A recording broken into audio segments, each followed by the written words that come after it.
Salut à tous! Salut à tous! Bienvenue dans cette nouvelle vidéo. Nous sommes toujours à Aznalcollar, voilà, c'est ça. Et là, on doit rester une semaine parce qu'on vous avait dit sur le live que le chat de Déborah Yo-Yo, il a eu un souci. On ne sait pas s'il a été pris dans un piège, on l'a perdu pendant 2 jours, ou alors s'il s'est fait tirer dessus à la carabine à plomb. Voilà, ils ont été au vétérinaire et il faut qu'il soit revu mercredi et vendredi pour plus d'examens et voir si les soins fonctionnent bien, tout ça. Donc nous, on reste là avec les copains, il n'y a aucun souci, on est super bien, on peut rester une semaine de plus. Ça ne nous pose pas du tout de problème. On devait faire des petites courses sur Séville pour trouver des valves pour la roue de secours, des courroies aussi pour le moteur. Et on a décidé d'y aller avec le camion pour le faire rouler, pour voir si tout fonctionne bien, resserrer un petit peu les roues. Et là, ça roule bien. C'est vrai que ça fait bizarre quand à chaque fois qu'on a un petit accident comme ça, même si c'était pas grand chose, enfin ça n'était pas brutal, on a toujours l'impression qu'il ne roule plus comme avant. La moindre bosse, il penche à droite. Il freine plus pareil. Et là, ça va. Ça a l'air de bien rouler. Et je pense aussi qu'il y a du poids dans la cabine avec les 2 kayaks. Ouais. Et sauf aussi qu'avant de partir, le camion ne démarrait plus. On a les 2 batteries moteurs qui sont mortes sur 2 jours de suite. On les a rechargées. Le lendemain, elles retombent à 0. Alors, on ne sait pas si ça leur a fait quelque chose. Pourquoi le moteur a bien démarré quand il était dans l'eau? Pourquoi là ça démarre plus? En tout cas les batteries cellules, elles, c'est nickel. Ouais. Mais les batteries moteurs, elles ont que 1 an. Et voilà, elles plongent à 0 volts. Donc à mon avis, une batterie qui descend à 0 volts, je pense pas que ce soit forcément bon. Donc on essaie de trouver des valves, des batteries, des courroies, de l'huile, on va faire de l'huile de pont. Il y a pas mal de petites bricoles à faire. On va voir tout ça dans la vidéo. C'est la vidéo après. Contre-coup. Voilà, c'est ça. Ça va être la vidéo contre-coup, comme dit si bien Charlotte. Et on va vérifier tout ça et j'espère que tout va aller pour le mieux pour qu'on puisse repartir la semaine prochaine en direction du Rio Tinto.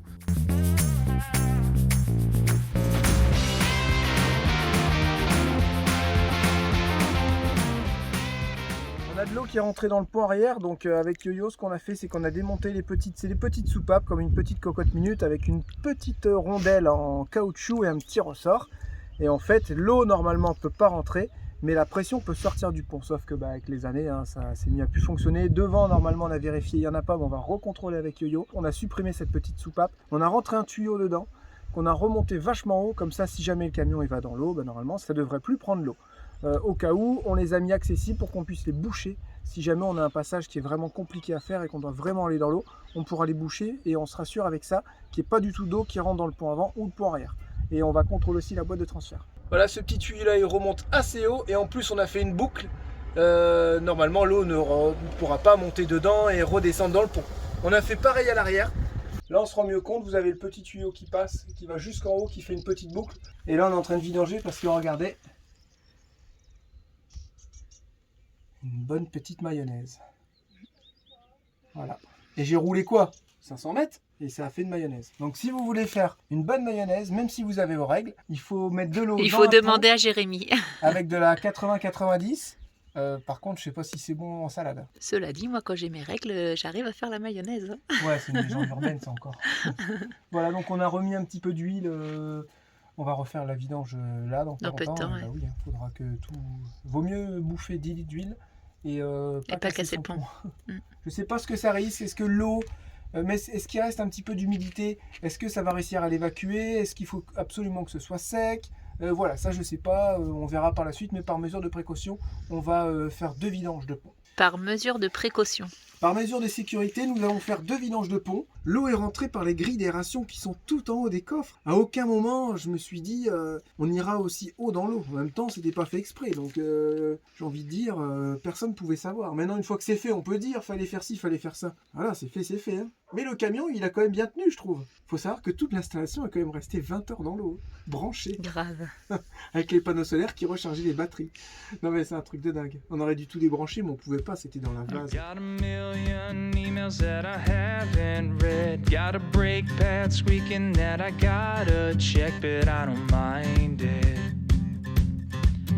Cause I got her riding on that shotgun side with that take me to the sunrise look inside her eyes. Now we're flying. Yeah, we're flying. We got 10 miles of open road. That's in the radio. We got both windows down and no one around. Don't have to take it slow. We're good to go. There's some baggage sitting in the trunk I see in the rear view mirror looking back at me. Tu crois qu'on va réussir cette journée ou pas? Je sais pas, mais c'est mal parti. Hein. Ah là là. Bon bah on a voulu repartir, Jérém a resserré les roues. Et quelques écrous étaient un peu desserrés, mais ça allait dans l'ensemble. Et là, bah, pas de batterie pour repartir. Ça va qu'on a ce qu'il faut pour chanter. Le Cyrix avec le petit bouton, bah ouais. Le Cyrix il est mort. Là j'attends un peu, ça envoie le courant des batteries cellules dans les batteries moteurs. Ouais, donc il y a vraiment un truc quoi là. Il y a un truc, on a suivi trop vite. Ils ont dû se mettre en conduite.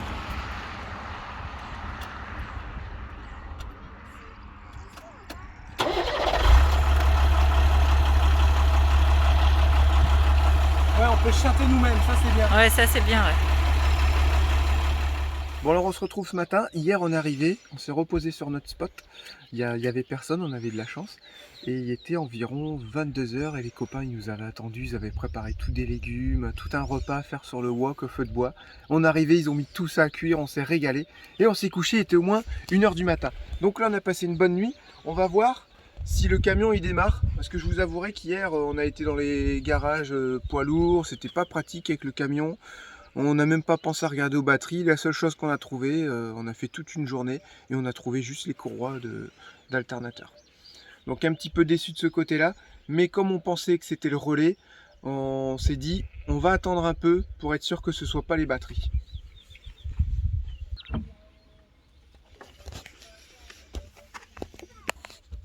Vous voyez, je suis à 23 volts et 23 volts, c'est pas bon du tout. Donc là on va essayer de démarrer, mais je pense qu'à 23 volts, je vous dis honnêtement, je pense que ça va pas démarrer.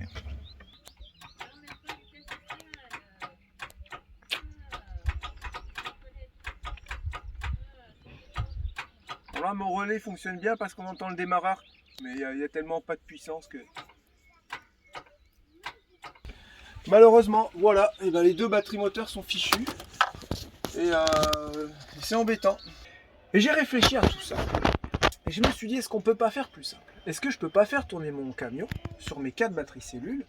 Et en fait, mes batteries cellules, elles serviraient à faire démarrer le camion et aussi à ma cellule. Ce qui me fait du poids en moins. Et ça m'évite de changer mes batteries moteurs et surtout, ça m'évite de tourner avec des batteries moteurs. Je me passe aussi du Cyrix, au final.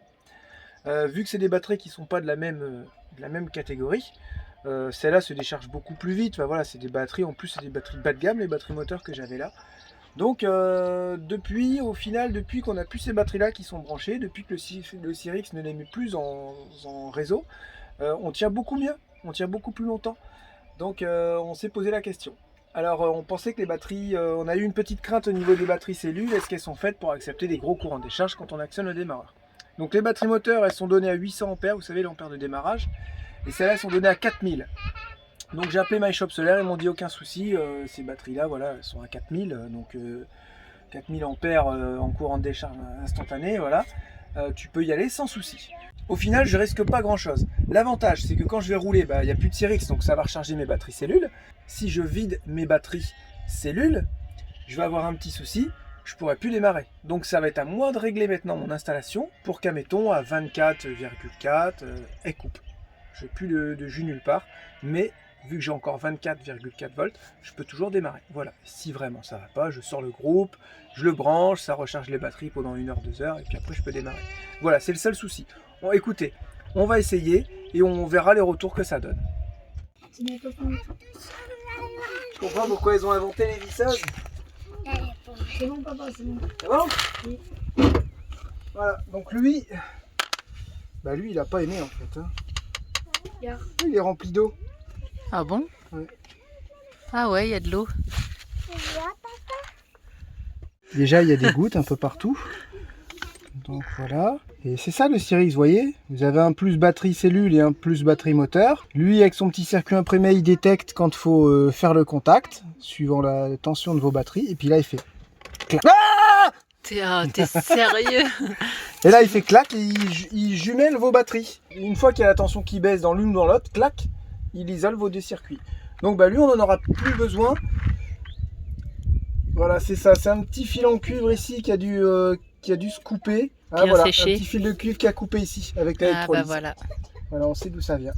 Donc voilà, mais ça c'est tous les petits fils, ils ont tous coupé partout. Hein. C'est pas des appareils qui sont faits pour rester dans l'eau 20 heures. Voilà. Et c'est pas non plus étanche parce qu'il faut que ça puisse refroidir un peu comme ça chauffe. Vous aurez vu un Cyrix de l'intérieur. Alors j'ai refait aussi le plus de ma pompe à eau qui était en train de casser ici avec Théo, on a vu tout à l'heure. Là j'ai mon plus et mon moins de mon planard, rien n'a bougé. Je sais pas si j'utilise un câble spécial, mais rien n'a bougé. Le plus est venu sur mon coupe-circuit camion. Donc là il me reste uniquement le moins à brancher. Le moins il est ici parce que j'avais refait une masse justement pour le Cyrix. Donc on a une masse qui est reliée directement sur le châssis. Je coupe le circuit, je branche et on essaie de démarrer. On fait ça et là tu vas m'aider, il faut que tu me trouves ce boulon un tout petit peu plus long. 1 cm à peine. Ok. Regarde ce qu'il y a là. T'as laissé tomber un truc. Comme ça. Là. Ton sourire. T'es pas chiant.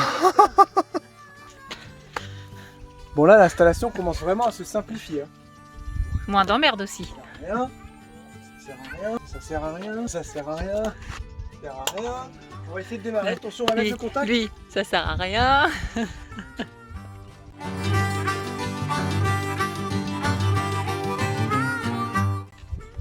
On va tous allumer là-bas. 3 points d'appui. Putain. Arrête. C'est quoi, c'est où? Ça refait les étincelles comme la dernière fois. Ah. Sous le châssis, ça les a fait où? Ouais, au milieu là. Oh putain, entre tes deux boudins là, tu sais? Entre mes deux boudins, on a toujours un problème de masse là. Ah la vache. Ah ça m'a fait sursauter. Bon ça fonctionne, j'ai juste un problème de masse. Donc je vais rajouter une masse beaucoup plus solide, ça me fera 2 masses au lieu d'une. Normalement ça devrait le faire. Je fais ça et on essaye après. On va y arriver ou pas? Étincelle ou pas étincelle? Attends, je m'écarte. c'est soirée disco. Oh yeah. Alors aujourd'hui nous sommes partis avec Déborah Yo-Yo et le 4x4. Voilà. On est parti chercher à Euromaster à Séville des valves, ça y est on en a trouvé. Merci à tous d'ailleurs hein, de nous avoir envoyé des liens à droite à gauche. Et nous avons trouvé à Séville. Séville. On en a Séville, oh mais c'est pas grave. Il y en a des comme ça, on en a pris 2. Et des petites comme ça avec les petits coudes. Les rallonges en plastique j'en avais déjà pas mal. Voilà. Au moins je suis tranquille. Vous voyez? Là on a la vieille.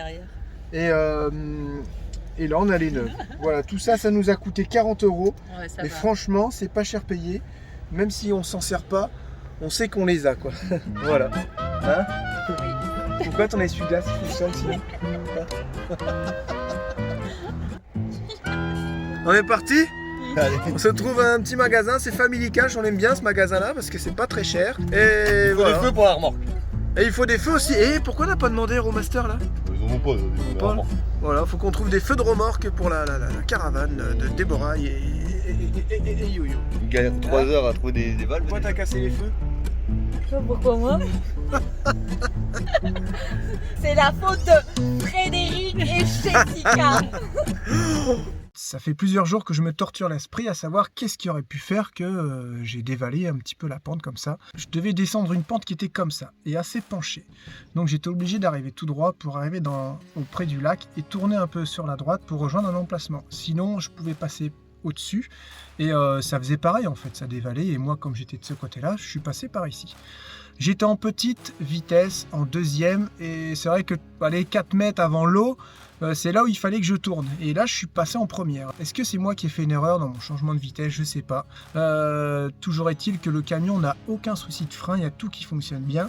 Et un poids lourd ne peut pas dévaler une pente. Ça y est, pas mal de commentaires là-dessus. C'est vrai qu'on s'est peut-être mal compris. Je suis entièrement d'accord avec ceux qui ont laissé ces messages-là. Un poids lourd ne peut pas dévaler une pente s'il a plus d'air. Si vous avez plus d'air, vous avez des gros ressorts qui compriment vos freins. Et quand vous avez plus d'air, votre camion se bloque. Donc ça, c'est pas possible. Après, est-ce que j'ai freiné et j'ai pas senti ma pédale? Est-ce qu'il y a quelque chose qui s'est bloqué sous ma pédale? Est-ce que j'ai pas freiné et puis j'ai paniqué, ça a été vite et je me suis retrouvé dans l'eau? Je ne peux pas vous dire. Est-ce que c'est moi qui ai fait l'erreur? Sûrement, je sais pas. En tout cas, j'ai retrouvé devant tout ce qui était par terre. Voilà, ça c'est toujours ici. Vous voyez, ici j'ai toujours du bordel de vidéos quand il faut que je mette une ventouse rapidement, tout ça pour filmer. Et elles étaient par terre. Alors est-ce qu'elles sont tombées par terre quand en fait j'étais dans la descente ou quand je suis arrivé dans l'eau ou quand il s'est penché? On peut pas le savoir non plus. Voilà, ça reste une théorie, la ventouse qui se bloque sous la pédale. C'est vrai que ça fait vraiment bizarre. Le principal maintenant, c'est qu'on s'en soit sorti, qu'il n'y ait pas trop de dégâts matériels, surtout sur Martin. Maintenant, c'est bon, il est opérationnel. Pas de souci de frein, on a tout contrôlé, les 24 voies, l'air se recharge bien, le dessiccateur fonctionne bien. Il y a tout qui fonctionne bien sur Martin. Je vois pas ce qu'il aurait pu être défaillant. Et encore une fois, s'il y a quelque chose de défaillant sur un poids lourd au niveau des freins, eh ben, il va se bloquer. Surtout, moi, je voulais remercier tous les bandits pour leur soutien, leur message. C'est vrai que ça a été vraiment un coup dur, mais une fois qu'il a été sorti de l'eau, le soulagement, c'était pas grand chose non plus en soi qu'il ait batterie dans l'eau. C'était vraiment le camion qui était penché. Et là, on avait vraiment peur qu'il tombe sur le côté. C'était ça surtout le plus stressant. C'était pas qu'il soit dans l'eau, ça se répare toujours. Il y avait ça, mais aussi l'incapacité de faire pouvoir quoi que le ce sortir, soit, en fait, de se dire, purée, on est devant et on peut rien faire. On est... Comment on dit, impuissant. on est impuissant. Voilà, je cherche. Ouais. On était impuissant devant. On a vraiment, je pense, tout essayé. Et c'était vraiment, ouais, on était impuissant. On pouvait rien faire. Et c'était ça aussi le plus frustrant. En fait, tu dis, t'as ta maison qui est en train de tomber et Si elle leur serait et tu tombée sais sur pas le quoi côté faire. là. Allez, sur ce, on oublie tout ça. Enfin, on oublie tout ça, mais va faire faut des que ça souvenirs, reste. Et ça fait des souvenirs. Comme C'est vrai vous que ça dites, fait des souvenirs à raconter. Ça sert d'expérience aussi. Mm. Faut pas rêver. Chaque chose nous sert d'expérience. Exactement. Et ben voilà, faut faire attention la prochaine fois dans des grosses descentes, dans des gros dévers, à pas faire d'erreur. Prenez soin de vous. À mercredi pour la prochaine vidéo. On vous À embrasse. bientôt. Bye bye. Merci.